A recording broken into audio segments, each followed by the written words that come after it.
अहंकार, जोर से बोलो अहंकार।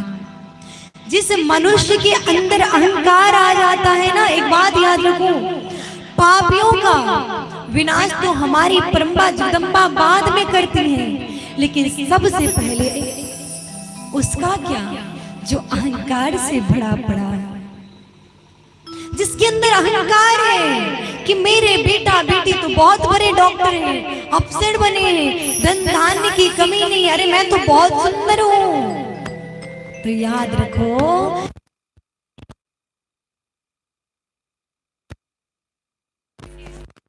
अपने धन दौलत पे कभी अहंकार मत करना। भगवान का पहला भोजन अहंकार है। पापी का, वैश्या का, चोर का, डकैत का, इसका उद्धार तो भगवान, इससे तो बाद में भगवान निपटते हैं, लेकिन सबसे पहले अहंकारी का पतन कर देते हैं। इसीलिए मैया, जब ज्यादा धन दौलत आ जाए, जब ज्यादा अहंकार आ जाए, जब घमंड आ जाए, ऐश्वर्य आ जाए अपने आप पर, तो एक बार माँ जगदम्बा के शरण में जाना और कहना, त्वमेव माता च पिता त्वमेव, त्वमेव बन्धुश्च सखा त्वमेव, त्वमेव विद्या द्रविणं त्वमेव, त्वमेव सर्वं मम देव। हे जगदम्बा, हमारा कुछ नहीं है, तुम ही मेरी माँ हो, तुम ही मेरे पिता हो, तुम ही विद्या को देने वाली हो, तुम ही सर्वम हो, तुम ही सब कुछ हो, फिर मैं अहंकार क्यों करूं? सब कुछ तेरा है प्रभु जी, कुछ भी मेरा नहीं। कोई नहीं हमारा तेरा नाम धाम प्यारा, कुछ भी नहीं हमारा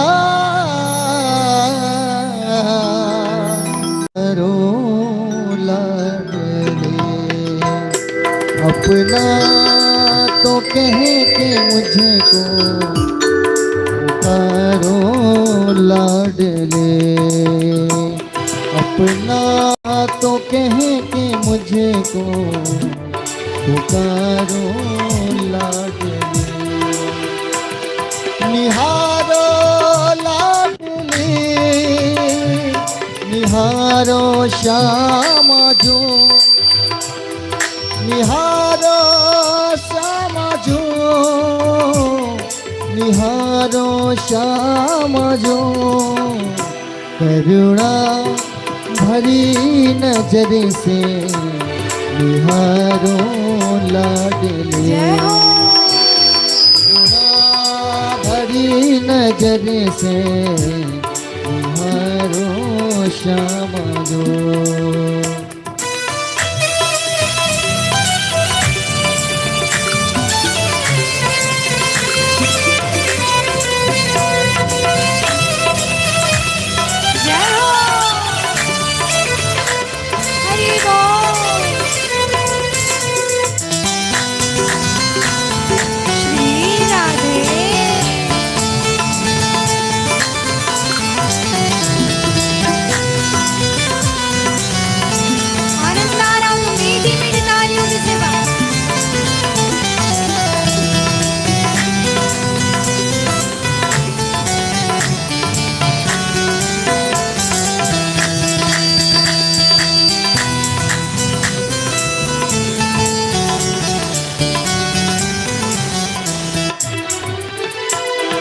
ब्रज के निकुंज जैसा मेरा हृदय सजा दो, ब्रज के निकुंज जैसा मेरा हृदय सजा दो, ब्रज के निकुंज जैसा मेरा हृदय सजा दो, उस कुंज में निरंतर उस कुंज में निरंतर बिहारो लाडले, उस कुंज में निरंतर बिहारो लाडले। निहारो श्यामा जो, निहारो श्यामा जो, निहारो श्यामा जो, निहारो श्यामा जो, करुणा भरी नजर से निहारो श्यामा जो, नजर से निहारो श्यामा जो।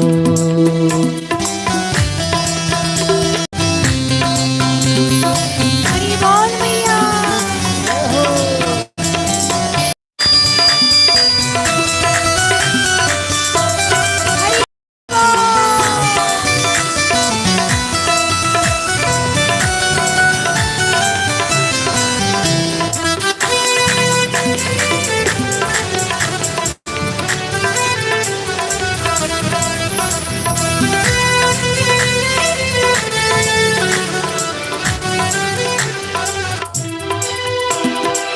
कोई नहीं हमारा तेरा नाम धाम प्यारा, कुछ भी नहीं हमारा तेरा नाम धाम प्यारा, कुछ भी नहीं हमारा तेरा नाम धाम प्यारा।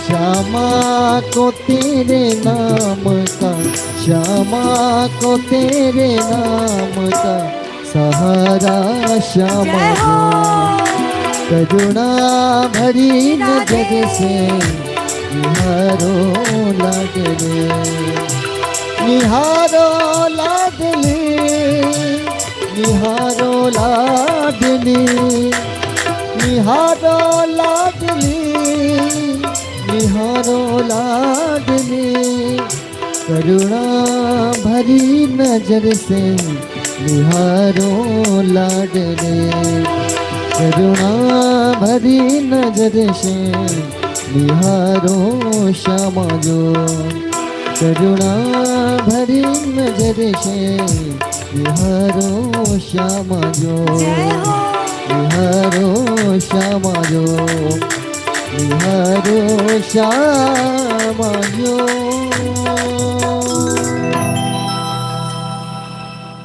करुणा भरी नजर से निहारो श्यामा जो। लेकिन श्यामा जो कब निहारेंगे? जब आपके अंदर में दूसरों के प्रति करुणा और दया होगा।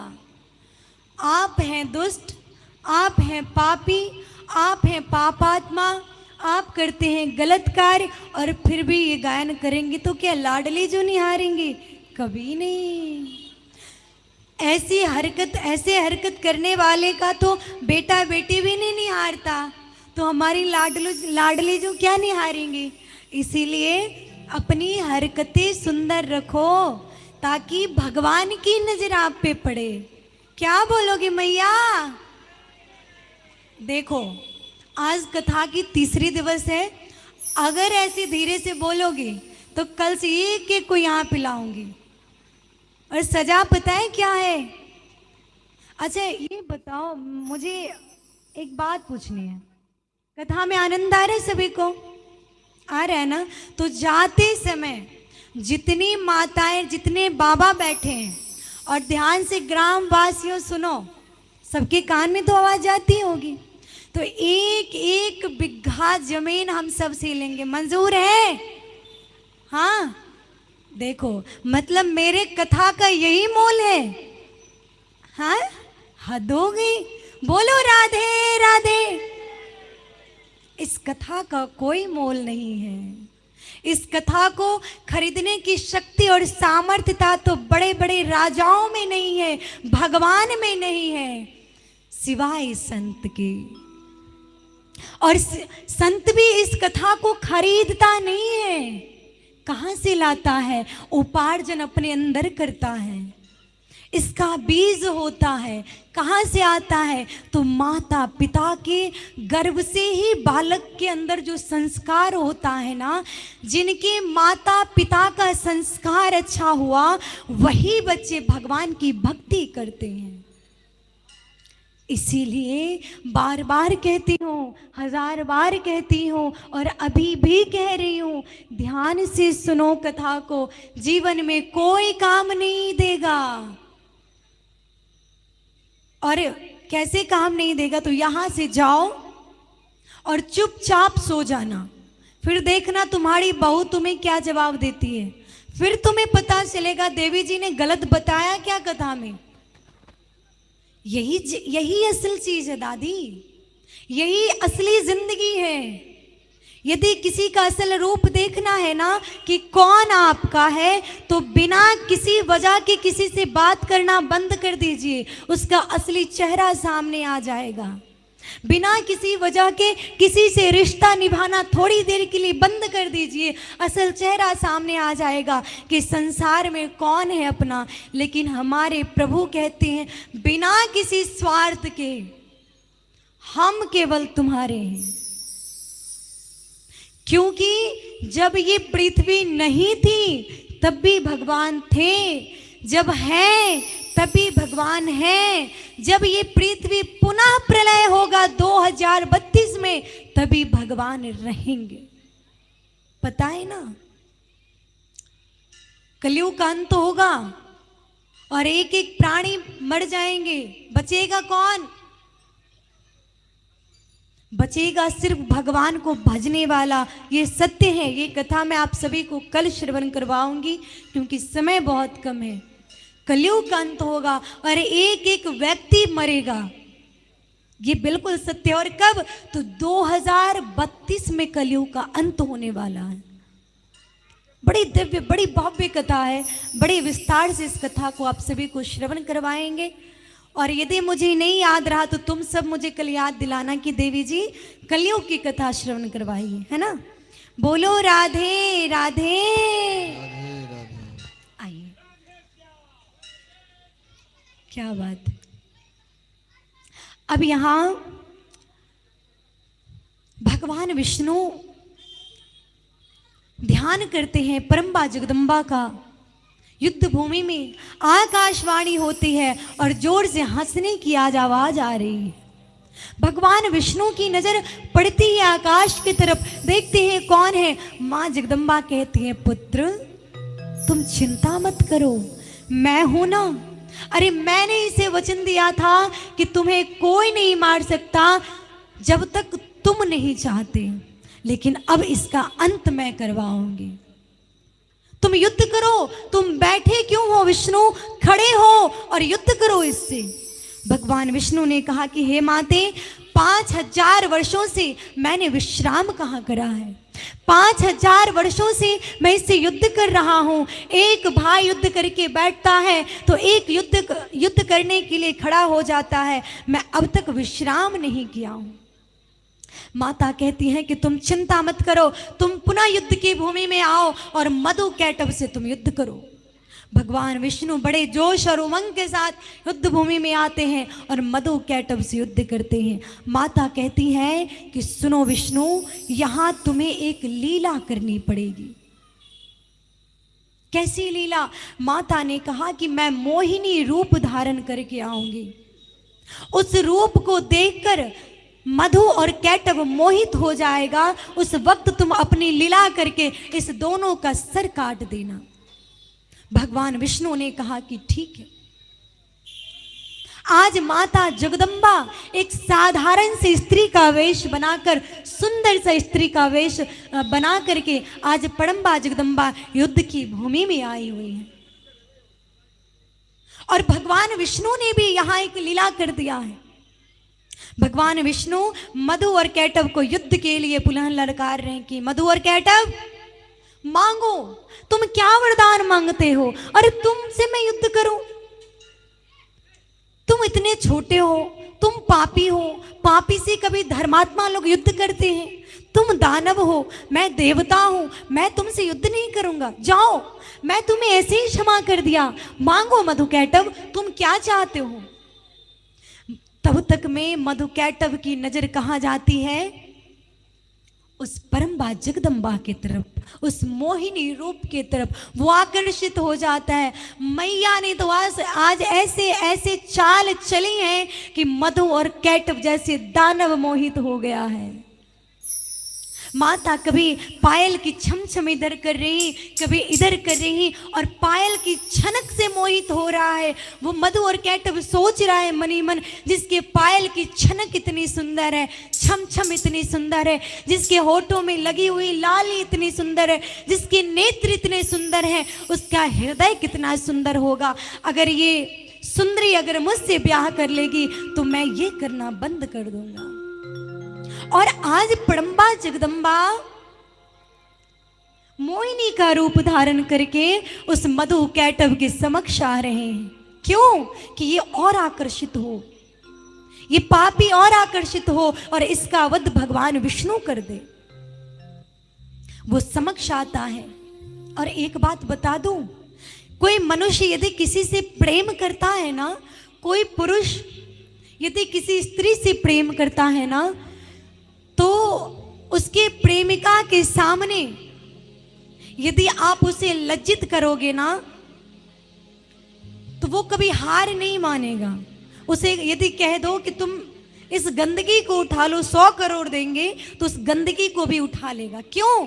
कि हमारी जो प्रेमिका है, जिससे हम प्रेम करते हैं, इसके सामने ये मुझे छोटा ना समझे, कहीं हमारी प्रेमिका के सामने हमारा इज्जत ना खराब हो जाए। इसलिए कुछ लड़के कुछ भी करने को तैयार हो जाते हैं।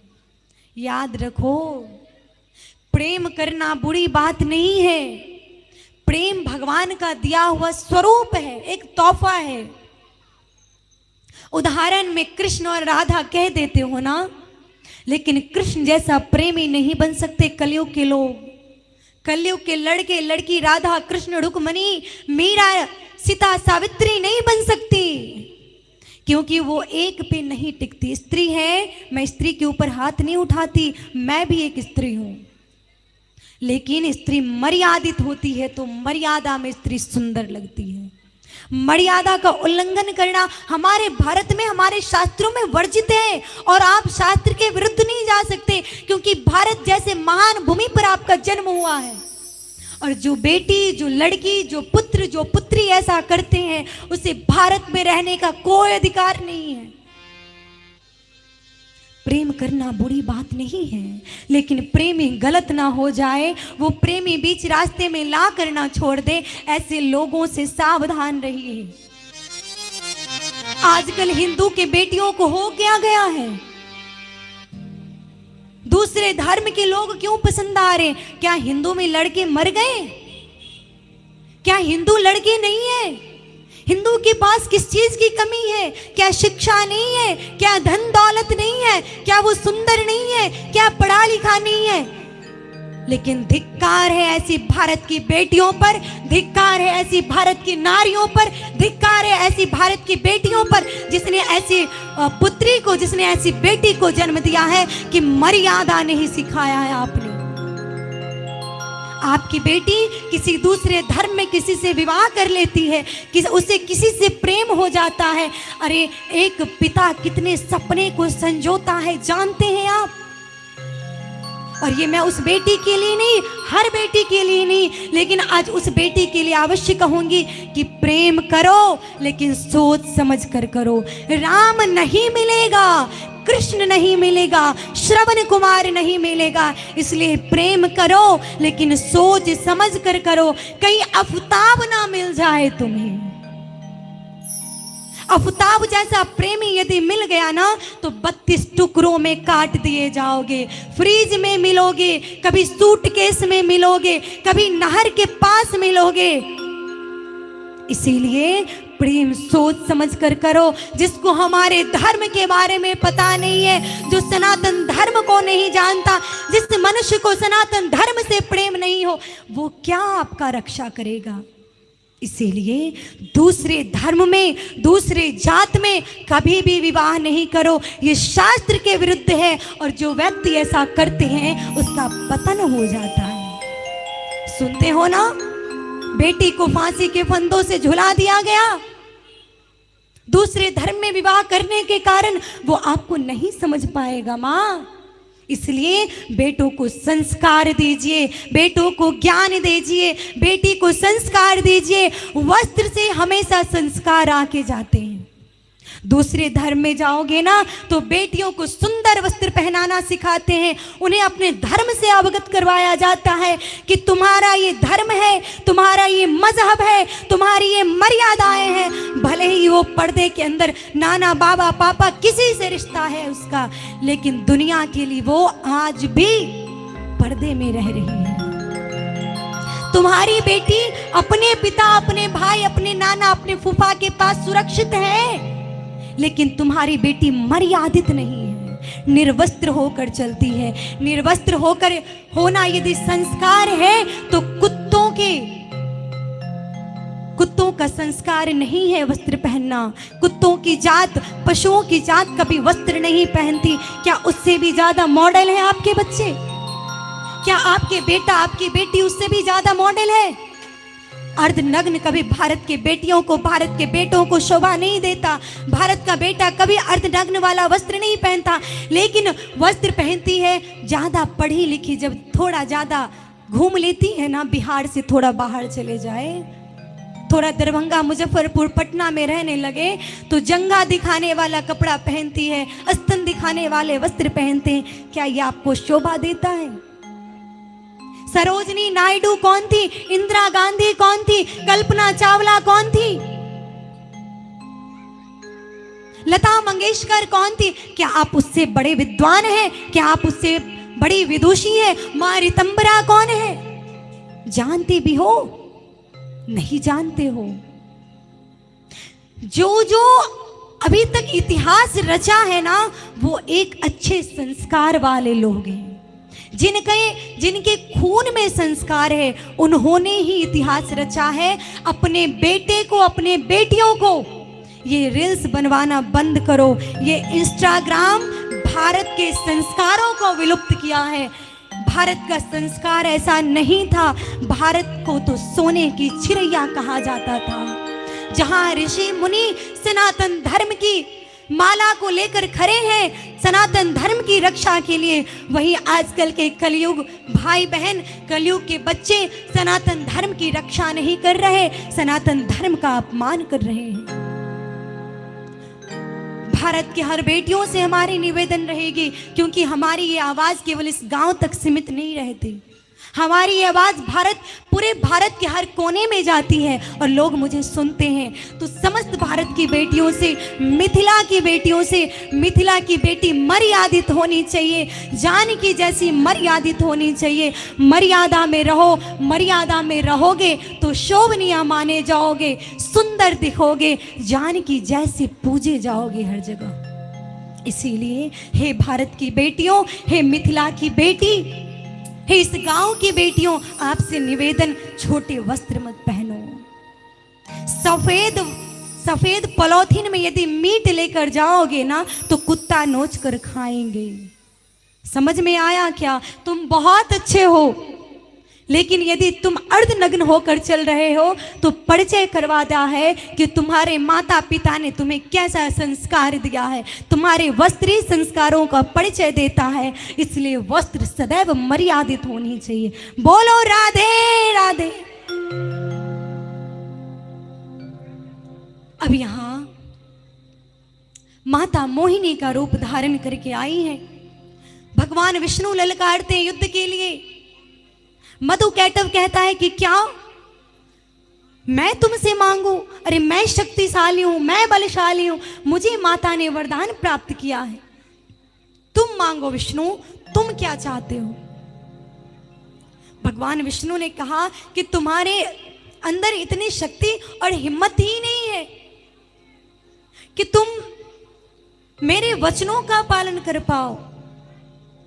मैं जानता हूं कि युद्ध में तुम मुझसे हार जाओगे, इसलिए तुम मुझे वचन नहीं दे रहे हो। मधुकैटभ बिना सोचे समझे कहते हैं कि जाओ, तुम जैसा चाहते हो मैं उस वचन का पालन करूंगा। तब भगवान विष्णु कहते हैं कि तुम अपने वचन से कभी मुकरोगे तो नहीं? मधुकैटभ ने कहा कदापि नहीं। क्यों? क्योंकि वहां मोहिनी रूप में मां जगदम्बा खड़ी थी। उसे ये लगा कि कहीं यदि मैं युद्ध से यदि पीछे हट गया तो ग्लानि होगी, क्या सोचेगी कि ये कमजोर है, फिर मैं जो चाहता हूं कि मैं इससे विवाह करूं तो ये मुझसे विवाह नहीं करेगी। इसलिए बिना सोचे उसने वचन दे दिया कि तुम जैसा चाहोगे वैसा होगा। भगवान विष्णु ने कहा कि मैं चाहता हूं कि तुम मेरे हाथों मरो, मेरे हाथ से मरो। मधुकैटभ ने कहा कि जाओ, मैं वचन दिया कि मैं तुम्हारे हाथों मरूंगा। यहां दोनों युद्ध करने लगते हैं। भगवान विष्णु कहते हैं युद्ध की क्या जरूरत, वचन दिया है, आओ मैं चाहता हूं कि मैं प्रेम से तुम दोनों के गले को रेत दूं। मधुकैटभ को लगा मुझे काटेगा, मुझे तो जगदम्बा का वरदान प्राप्त हुआ है, मुझे नहीं मार सकता। और अहंकार में आकर भगवान विष्णु के पास दोनों भाई आता है। पहले आते हैं मधु, एक जंगा पे मधु को रखा जाता है और दूसरे जंगा पे कैटभ को रखा जाता है, और भगवान विष्णु अपने सुदर्शन चक्र से मधु और कैटभ के गर्दन को काट देते हैं। बोलिए विष्णु भगवान की। इस प्रकार से भगवान विष्णु मधु और कैटभ का वध करते हैं। भगवान विष्णु माता जगदम्बा को, सारे देवी देवता आज खड़े हैं और माता जगदम्बा को कह रहे हैं क्या? चंड मुंड संहारिणी सोनित बीज हरे, हे मैया सोनित बीज हरे, मधुकैटभ दो मारिणी, मधुकैटभ दो मारिणी, सुर भयहीन करे, ओम जय अम्बे गौरी, जय अम्बे गौरी, मैया जय श्यामा गौरी,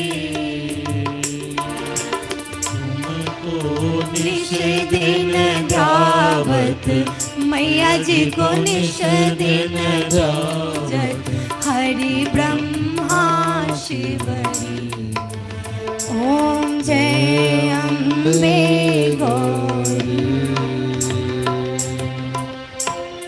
इस प्रकार से मधु और कैटभ का वध भगवान विष्णु करते हैं। समय बहुत कम है और बहुत समय हो गए कथा के, आगे की कथा श्रवण करनी है आप सभी को। वैसे समय बहुत कम है, समय सीमा का ध्यान रखते हुए, क्योंकि आप सभी को आरती में भी आना है। 8 बजे से यहाँ की आरती पूजा प्रारंभ होती है रात्रि। और कल के लिए एक आवश्यक सूचना, जितने भी माताएं बहनें बैठे हुए हैं और इस कमेटी के आप जितने भी सदस्य हैं, उनसे मैं कहना चाहूंगी कि कल भगवान श्री कृष्ण का जन्म उत्सव बड़े धूमधाम से, बड़े हर्षोल्लास के साथ मनाया जाएगा। आप समस्त ग्रामवासी इस भगवान श्री कृष्ण के जन्मोत्सव में ज़्यादा से ज़्यादा संख्या में भाग लीजिए और इस भगवान के जन्मोत्सव का आनंद आप सभी प्राप्त कीजिए। और आप सभी से कहना चाहूंगी कि कल बधाई स्वरूप आप भगवान श्री कृष्ण के लिए क्या लाते हैं, और जो यजमान महोदय हैं उनसे कहना चाहूँगी कि कल इस पूरी पंडाल को खूब सुंदर तरीके से गुब्बारों के साथ सजा दीजिएगा। और यदि आपसे बन पड़े माताएं बहनें से तो कल यहाँ 56 प्रकार का भोजन भी, अगर भोजन की व्यवस्था, प्रसाद की व्यवस्था हो तो आप यहाँ पे लगवाएं। 56 भोग भगवान को क्यों लगाया जाता है ये आप सभी को कथा में श्रवण करवाया जाएगा। और बधाई स्वरूप आप अपने भगवान को क्या देते हैं? शास्त्र कहती है कि जो हाथ दान के लिए नहीं उठा, सेवा के लिए नहीं उठा, वो हाथ किसी काम का नहीं। अर्थात जो हाथ राम का नहीं वो हाथ किसी काम का नहीं। आपसे जो बन पड़े आप कल भगवान श्री कृष्ण के लिए, जिसके पास वस्त्र हो वो वस्त्र लेकर आए, द्रव्य दक्षिणा लेकर आए, बिस्किट चॉकलेट लेकर के आए। भगवान ने आपको कितना सामर्थ्य दिया है, कितनी शक्ति दी है, आपके पास भगवान को देने के लिए क्या है? आपने पूरे जीवन अपने लिए सोचा है लेकिन कभी दान के लिए नहीं सोचा है। तो शास्त्र कहती है कि दान न करने से कैसा दुष्प्रभाव आपके जीवन में पड़ता है, इसको सुनिए। कहते हैं अदत दानस्य भवे दरिद्रो दरिद्र भावस्य करोति पापम पाप प्रभाव नरके याति पुनः दरिद्रे पुनर्मेव जो। अर्थात जो व्यक्ति दान नहीं करते हैं, जो व्यक्ति दान नहीं करते हैं वो अन्य जन्म में दरिद्र होते हैं। जब दरिद्रता आकर घेरती है आपको तो जीवन यापन करने के लिए आप चोरी करना, डकैती करना, व्यभिचारी करना प्रारंभ कर देते हैं। और पाप के प्रभाव से पापी जीव नरकगामी हो जाता है। नरकीय भोगों को भोग कर फिर से इस पृथ्वी पर आता है। और जब इस पृथ्वी पर दोबारा जन्म होता है वैसे व्यक्तियों का तो पुनः वो दरिद्र बनता है, फिर पाप को करना प्रारंभ करता है। और ऐसे पाप करते करते आपकी मृत्यु हो जाती है। आप बारंबार पाप करेंगे, बारंबार आपका जन्म होगा। कब? क्यों? सिर्फ एक वजह से कि आपने धर्म नहीं किया है, आपने दान नहीं किया है। इसीलिए अपने इस दोनों हाथों से दान अवश्य करना चाहिए। आपसे जो बन पड़े आप अवश्य दान करें। जो कहते हैं नरक के 3 द्वार हैं, काम, क्रोध और लोभ। काम, क्रोध और लोभ जब ये तीनों आपको आ घेरती है ना तो आप बड़ा बड़ा पाप को करना प्रारंभ कर देते हैं। और ये पाप जब आपसे होता है और आप जब चाहते हैं कि मुझे इस पापों से मुक्ति मिले तो इस दोनों हाथों से दान अवश्य करना चाहिए। ये मैं नहीं, ये गरुड़ पुराण की कथा भी कहती है, श्रीमद् भागवत महापुराण की कथा भी कहती है। और श्रीमद् देवी भागवत महापुराण में स्वयं श्री वेदव्यास जी महाराज करते हैं कि दान न देने वाले दरिद्र बनते हैं अगले जन्म में, और इस जन्म में पापी बनकर उनकी मृत्यु हो जाती है। मृत्यु तो होती है लेकिन मोक्ष नहीं मिलती और मुक्ति नहीं मिलती। इसीलिए दान अवश्य करना चाहिए। आइए अब अपने समय सीमा का ध्यान रखते हुए हम सभी भक्तजन आरती के लिए खड़े हो जाएं। मीठी मीठी तालियों के साथ सभी भक्तजन आरती में खड़े होएंगे। वहाँ जो खड़े हैं नीचे उतर के आइए। भगवान से बड़े हैं क्या मैया? आ जाइए नीचे। खड़े हो ऊपर बैठकर कभी कथा नहीं श्रवण करना चाहिए। इसीलिए आप सब तो ज्ञानी हैं, विदुषी हैं, आप सब नीचे आइए और कथा को श्रवण कीजिए। आरती में भाग लेंगे सभी।